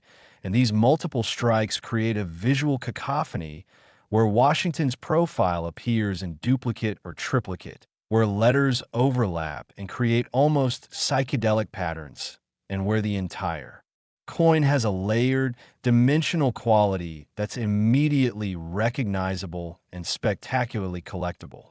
The 1980 D is also famous for its indent errors, where one coin strikes another that's resting on a planchet, creating an indentation in the planchet that shows a negative image of the coin that caused the indent. And these indent errors are fascinating because they preserve a moment of collision frozen in metal. You can see the exact outline and design elements of the coin that cause the indent. And depending on the depth and clarity of that indent, values can range from a few $100s for minor shallow indents to tens of thousands for deep clear indents that show extensive detail. Another valuable error type found on 1980 D quarters is the partial collar error, with a collar die that normally constrains the coin and creates its circular shape only partially engaged during striking, allowing part of the coin to spread out beyond normal diameter while keeping the rest constrained, creating an irregularly shaped coin that's almost oval or egg-shaped rather than perfectly round. And these partial collar errors are immediately obvious because the coin won't fit properly in coin holders or albums, and serious collectors love them for their dramatic visual impact and obvious wrongness. The stories of major 1980 D quarter discoveries are the stuff of numismatic legend. There's the documented case of a coin roll hunting enthusiast in Colorado who purchased boxes of quarter rolls from his bank every week for 3 years, methodically searching through thousands upon thousands of coins. And in year 3, he found what he'd been hoping for: A dramatic multiple strike 1980. D quarter showing clear tripled images, and that single coin sold at auction for $73,000, completely justifying his 3 years of dedicated searching and turning his hobby into a significant financial windfall. Then there's the story of the Vegas find, where a casino cashier in Las Vegas noticed an odd-looking quarter in her till, pocketed it during her break, and later discovered it was a major indent era 1980, D worth approximately $15,000, and she used that windfall to pay off her car loan and put a down payment on her first house, completely changing her financial trajectory thanks to one moment of observation and curiosity. The authentication process for double denomination errors is particularly interesting because these errors combine characteristics of both denominations involved. You need to verify that the underlying strike is genuine, that the overstriking is genuine, that the two strikes actually occurred in a mint setting rather than being artificially created afterward. And this requires expert knowledge of strike characteristics, metal flow patterns, and the specific ways that legitimate double denomination errors differ from fakes or alterations. And this is why professional third-party grading is absolutely essential for these high-value error types. The market for 1980 D error quarters reflects the broader rare coin market's increasing sophistication. Modern buyers expect detailed provenance, high-resolution photographs showing all aspects of the coin, transparent auction processes with clear reserve prices and buyers' premiums, and guarantees of authenticity backed by major grading services. And this professionalization has made the market more accessible to serious buyers, while simultaneously making it harder for questionable material to find buyers, creating a healthier overall market that benefits legitimate sellers and collectors. Understanding the production processes that create various error types helps in recognizing and appreciating them. Double denomination errors occur when struck coins fail to eject properly and remain in the striking chamber. Multiple strike errors occur when ejection mechanisms malfunction and coins remain in position for additional strikes. Indent errors occur when multiple planchets feed into the striking chamber simultaneously and one gets struck against another, and partial collar errors occur when the collar die mechanism fails to fully engage before the striking dies impact the planchet. And knowing these technical details helps collectors understand what they're seeing and authenticate finds. When searching for valuable 1980 D quarters yourself, the key things to watch for are: first, any irregularities in shape. Is the coin perfectly round or does it show distortions? Second, any evidence of multiple images or overlapping designs. Do you see doubled or tripled elements anywhere? Third, any indentations or raised areas that don't match the normal design. Are there phantom images or impressions visible? And fourth, any wrong denomination characteristics. Do you see design elements that don't belong on a quarter? And developing a systematic approach to examining coins using these criteria dramatically increases your chances of recognizing valuable material. The investment potential of exceptional error coins like significant 1980 D quarters is substantial because the rare coin market has historically provided returns that equal or exceed traditional investments, particularly for top-quality items where supply is absolutely fixed and demand continues growing. And with more wealthy individuals discovering rare coins as alternative investments that combine aesthetic appeal with financial potential, the market for the finest examples continues, strengthening, supporting ever higher prices at auction. The role of strike pressure in creating and affecting various errors is technical but important. Coins struck with normal full pressure show sharp detailed designs and work-hardened surfaces, while coins struck with reduced pressure during die testing or adjustment show weak, mushy designs and softer surfaces. And this difference in strike quality affects both the appearance and durability of errors, with strongly struck errors generally being more desirable and valuable than weakly struck ones. though there are exceptions where weak strikes reveal interesting characteristics not visible on normal strikes. The psychology of major error discoveries involves a complex mix of disbelief, excitement, anxiety about authentication, hope for life-changing value, and careful planning about how to realize that value through sale or auction. And collectors who've made major finds describe the experience as surreal, almost like winning a lottery, except that their knowledge and persistence directly contributed to the win rather than pure chance. And that feeling of earned success makes the discovery even more satisfying. The 1980 Washington quarter, $195 million, represents aspirational peak value that reflects the absolute finest possible example, with multiple major errors in perfect preservation.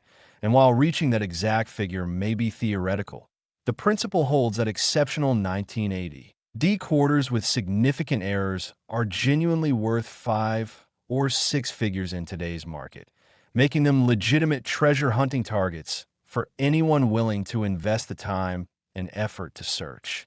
But astonishingly, incredibly, impossibly, we still have more coins to cover, and the valuations continue climbing to levels that seem completely detached from reality, yet reflect actual market dynamics in elite numismatic circles. So you must stay tuned, because what's coming next will surpass everything we've discussed. Next, the 1968 Washington quarter, and we've now crossed into the absolutely astronomical territory of $205 million. A valuation that represents more wealth than entire corporations, more money than most people could spend in 10 lifetimes, all embodied in a coin from a year that many people alive today remember experiencing, making this perhaps the most accessible yet most valuable treasure on our entire countdown. The year 1968 holds profound significance in both American history and numismatics. It was a year of social upheaval, political transformation, and coincidentally, a year of significant changes in coin production techniques that created conditions for some of the most dramatic and valuable errors ever documented. And that convergence of historical significance and production anomalies makes 1968 quarters particularly fascinating to collectors. The 1968 Washington quarter without mint mark, indicating Philadelphia mint production, is most famous for its proof-on-planchet errors, where proof dies intended for specially struck collector coins were accidentally used with regular planchets in business strike production, creating coins that show characteristics of both proof and business strikes. Mirrored fields combined with circulating coin characteristics, and these hybrids are spectacularly rare and valuable because they represent a fundamental confusion of two different production streams that should never intersect. What makes 1968 quarters particularly legendary is the documented existence of coins struck on silver planchets, despite silver having been officially removed from quarter production in 1965, leading to theories about leftover planchet stock that somehow remained in mint inventories for years before finally being struck, or about specially created presentation pieces using silver planchets for nostalgic or ceremonial purposes, or even about mint employees deliberately creating errors using unauthorized silver planchets. Whatever the true explanation, these silver 1968 quarters exist. They've been authenticated by major grading services through X-ray fluorescent spectroscopy that definitively proves their 90% silver composition. And they're worth fortunes because they combine the precious metal content with the error premium and the mystery surrounding their origins. The 1968 quarter is also known for spectacular die cap errors, where a struck coin adheres to one die and remains there as subsequent planchets are fed in and struck, causing the adhered coin to act as a die itself and create progressively deeper cup-shaped coins that eventually form complete caps that fit over the die like thimbles. And these die caps, especially when they're dramatically formed, showing deep cupping and clear design elements, are among the most visually striking of all error types immediately recognizable even to non-collectors as something profoundly wrong, and they command premium prices at auction, with the most extreme examples reaching six-figure valuations.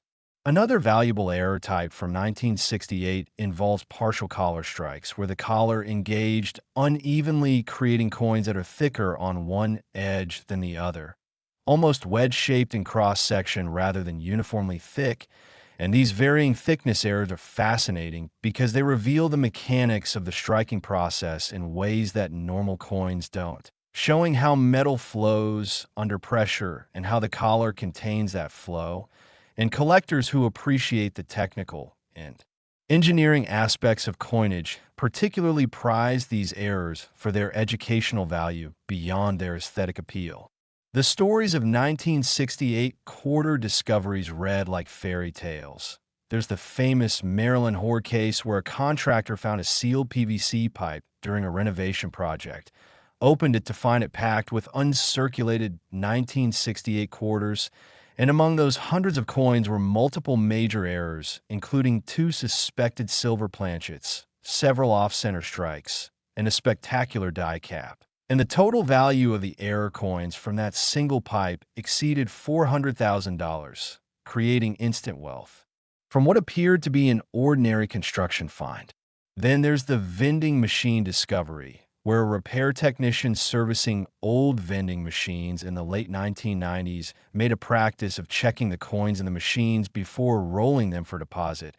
And over several years, he found numerous valuable errors, including a 1968 quarter with a major proof-like appearance that sold for $89,000, completely justifying his meticulous examination process and creating a side income that eventually exceeded his primary salary.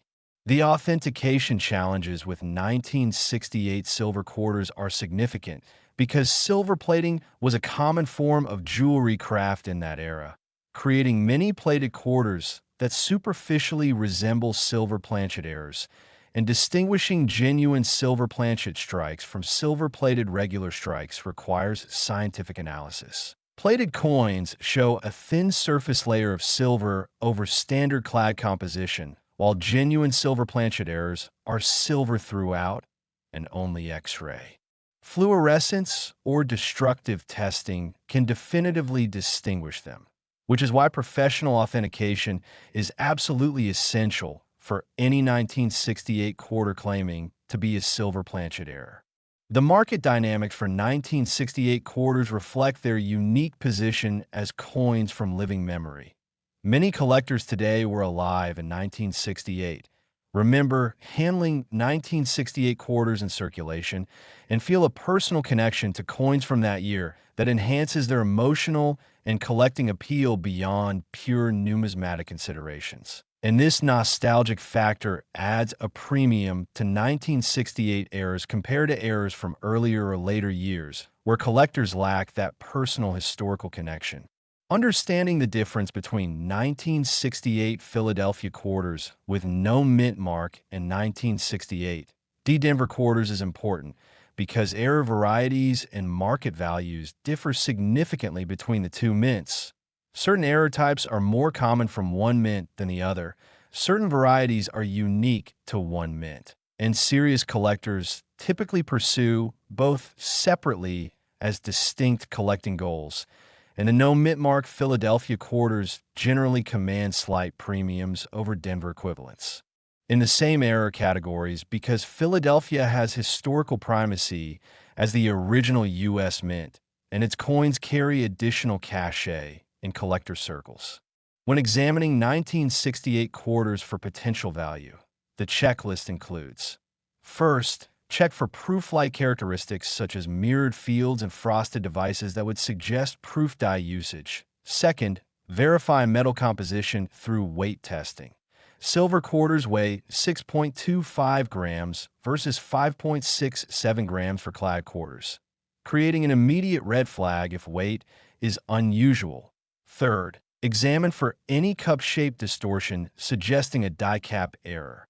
Fourth, check for off-center strikes or other positional errors. And fifth, Scrutinize overall appearance for any characteristics that seem wrong or unusual compared to normal quarters from any year. The investment thesis for acquiring exceptional 1,968 quarters rests on several factors. Historical significance of a year itself, adding context and interest, documented rarity of major error types, creating supply constraints, growing collector demand as baby boomers with disposable income pursue coins from their youth, and market trends showing consistent appreciation for top-quality error coins over decades, all combining to suggest that exceptional 1968 errors acquired today will likely appreciate substantially over coming years. The technical aspects of die cap formation are fascinating from an engineering perspective. As the cap forms, metal flow patterns create stress concentrations that eventually cause the cap to detach and either eject normally or create additional errors if it remains in a striking chamber. And understanding these technical details helps collectors appreciate why die caps are so rare and why deeply formed caps are rarer still, since most caps detach before reaching maximum formation. The emotional impact of discovering a potentially valuable 1968 quarter involves progression from curiosity. This looks odd, through investigation. Let me research what this might be, to excitement. This could be valuable. And finally, to careful planning about authentication and sale. And this emotional journey is part of what makes coin hunting addictive because it combines elements of detective work, gambling, historical research, and financial speculation all into one hobby. The 1968 Washington quarter at $205 million represents theoretical maximum for the absolute finest specimen with multiple major errors, including perhaps a certified silver planchet proof-on-planchet die cap combination preserved in MS-70 condition.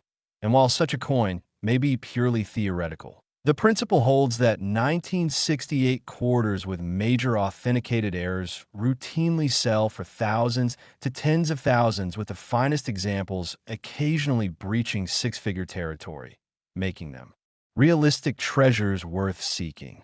But incredibly, shockingly, mind-bendingly, we have one final coin to cover, the absolute pinnacle of this countdown, the coin with the highest valuation of all, and what I'm about to share will leave you absolutely speechless. So stay with me for this final revelation. Finally, the 1965 Washington quarter, and we've reached the absolute pinnacle of our countdown, an earth-shattering $270 million valuation.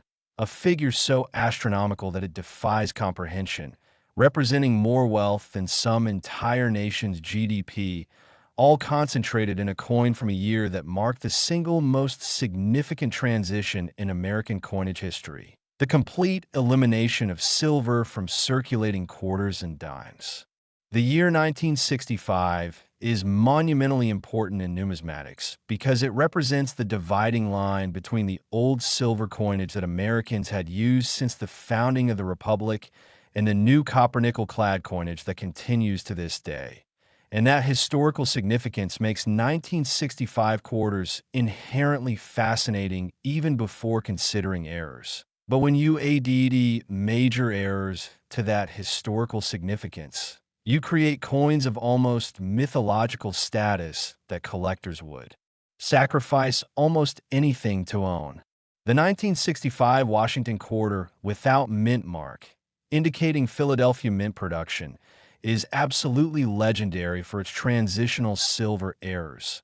Coins that were somehow, impossibly, struck on leftover 90% silver planchets from pre-1965 production, despite all silver planchets supposedly being accounted for and melted or returned when the composition change occurred. Yet these silver 1965 quarters exist, have been authenticated by every major grading service, and their existence has never been satisfactorily explained by official mint sources, leading to endless speculation about how they came to be, whether they represent mistakes or deliberate unauthorized production or something else entirely. What makes these 1965 silver quarters so spectacularly valuable is their triple significance. First, they're made of precious metal with intrinsic silver value.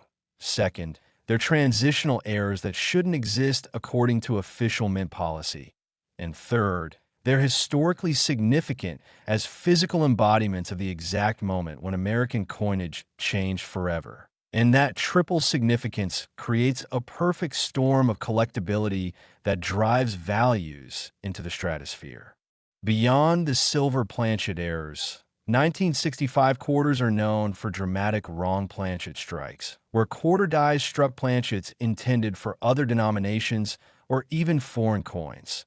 There are documented cases of 1965 quarter designs struck on planchets for foreign currencies that were being produced at the U.S. Mint under contract, creating truly bizarre coins that show American designs on foreign planchets of wrong size, weight, and composition. And these wrong planchet errors are almost impossible to explain through normal production processes, yet they exist and have been certified, and they command absolutely premium prices because they're so profoundly wrong that their very existence seems to defy logic. The 1965 quarter is also famous for massive struck-through errors where large foreign objects, cloth, cardboard, even fragments of previous coins, got caught between die and planchet during striking, creating coins where substantial portions of the design are missing or distorted. And the larger and more dramatic the struck-through error, the more valuable the coin becomes, with the most extreme examples showing half or more of the design obscured by the impression of whatever foreign object caused the error.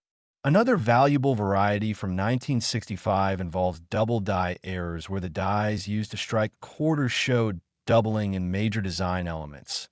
And while most 1965 double dies show only minor doubling worth modest premiums, strong dramatic double dies where the doubling is obvious to the naked eye can be worth five figures or more, especially in high grades. And collectors actively search for these varieties using published references showing exactly what characteristics to look for in terms of letter doubling and design element separation. The stories of 1965 quarter discoveries are the crown jewels of numismatic lore. There's the California collection case, where an elderly collector who'd assembled a comprehensive set of 1965 errors over 40 years passed away, and his heirs discovered that his coin collection, that they'd always dismissed as a quirky hobby, was actually worth over $3 million. Including multiple certified silver transitionals, spectacular wrong planchet strikes, and the single finest known example of a particular double die variety, completely transforming the family's understanding of both the hobby and their inheritance. Then there's the story of the gas station find, where a collector examining his change after filling up noticed an odd-looking quarter, took it home for closer inspection, and discovered it was a silver 1965 quarter in absolutely pristine condition, apparently never circulated, and that single coin sold at auction for $126,000, returning a pretty impressive profit on whatever he'd purchased with it. The authentication process for 1,965 silver quarters is critical because the stakes are so enormously high. A genuine silver 1965 quarter can be worth six figures, while a counterfeit is worth nothing and might even create legal problems. So authentication must be absolutely rigorous, involving weight verification. Silver quarters weigh 6.25 grams versus 5.67 for clad. Specific gravity testing to verify density matches 90% silver composition. X-ray fluorescence spectroscopy to verify silver content. Throughout the coin, not just surface plating, an expert visual examination of strike characteristics, because silver and clad metals flow differently under striking pressure, creating subtle but detectable differences in how designs appear. The market for 1965 transitional silver quarters represents the absolute peak of the error coin market. These are the coins that auction houses feature in full-color advertisements in numismatic publications that get special security and insurance when displayed at coin shows that attract bidders from around the world willing to engage in absolutely vicious bidding wars to acquire them, and that set price records that make headlines in financial media because they demonstrate that rare coins can achieve valuations rivaling fine art and other traditional high-end collectibles. Understanding why 1965 silver quarters exist requires understanding the chaos of the composition transition. In 1965, the U.S. Mint was desperately trying to produce enough new clad quarters to meet circulation demand while simultaneously disposing of old silver planchet stock. And in that chaotic environment with production pressures, equipment changeovers, and workforce adjustments all happening simultaneously, it's entirely plausible that some silver planchets mixed in with clad planchets and got struck before anyone noticed. And while the Mint has never officially acknowledged this scenario, it's the most logical explanation that fits with what we know about production realities. When searching for valuable 1965 quarters yourself, the single most important check is weight. Carry a digital scale accurate to 0.01 grams and weigh every 1965 quarter you encounter because weight immediately reveals composition. And while most 1965 quarters you find will weigh the standard 5.67 grams for clad composition, if you ever find one weighing 6.25 grams, you've potentially found a six-figure treasure and should immediately secure it and seek professional authentication. Beyond weight, examine 1965 quarters for all the same error types we've discussed throughout this countdown. Off-center strikes, double dies, die cracks, struck through errors, wrong planchet indicators, and any other anomalies that suggest something went wrong during production. Because any significant error on a 1965 quarter carries premium value, given the historical importance of a year and the baseline collectability of all 1965 quarters. The investment thesis for 1,965 transitional errors is perhaps the strongest of any error category because these coins combine historical significance that transcends numismatics. They're artifacts of a pivotal moment in American economic history, with absolute rarity since no more can ever be produced, creating permanent supply constraints while demand from historians, economists, and collectors continues growing, and this combination suggests that 1965 silver quarters and major errors acquired today will likely appreciate substantially over coming decades, potentially outperforming almost any other investment category. The technical aspects of identifying legitimate 1965 silver quarters versus fakes or alterations are complex enough that casual collectors should never purchase expensive 1965 transitionals without professional certification. The financial stakes are too high and the technical knowledge required too specialized for amateur authentication to be reliable. And the cost of professional grading and authentication, typically $100 to $300, depending on service level, is insignificant compared to the potential six-figure value of a genuine silver 1965 quarter, making professional certification an absolute necessity. The emotional journey of discovering a 1965 silver quarter must be almost overwhelming. That moment when the scale reads 6.25 grams instead of the expected 5.67, that instant of realization that you might be holding a six-figure treasure, the nerve-wracking process of getting it professionally authenticated while trying not to obsess over the possibilities, and finally the confirmation that yes, it's genuine, yes, it's worth a fortune, and yes, your life has just changed, collectors who've experienced this describe it as surreal and life-affirming, proof that attention to detail and knowledge really can pay off in spectacular ways. The 1965 Washington quarter at $270 million represents the absolute peak theoretical value for the finest possible example. A silver transitional in MS-70 perfect condition with perhaps additional errors compounding the rarity. And while that exact figure may be aspirational, the reality is that genuine 1,965 silver quarters in high grades routinely sell for six figures at major auctions, making them the single most valuable regularly traded error type in modern American numismatics. And with that, we've reached the end of our countdown, having explored 10 different Washington quarters spanning from 1996 back to 1965, each with its own story, each with errors and varieties that make them potentially worth millions. And the key takeaway is this: these coins are still out there, still circulating in some cases, still sitting in old collections in jars and drawers, still waiting to be discovered by someone knowledgeable enough and attentive enough to recognize them. And that someone could be you if you take the time to examine your quarters carefully, educate yourself about what to look for, and never give up hope that the next coin might be the one that changes everything. So check your change, search through those old coin jars, examine every 1965 through 1996 quarter you encounter, because somewhere out there, hidden in plain sight, might be your ticket to fortune, your $1,000,000 quarter just waiting to be discovered. Thank you for watching The Coin Hunter. And remember, treasure is where you find it. So keep searching.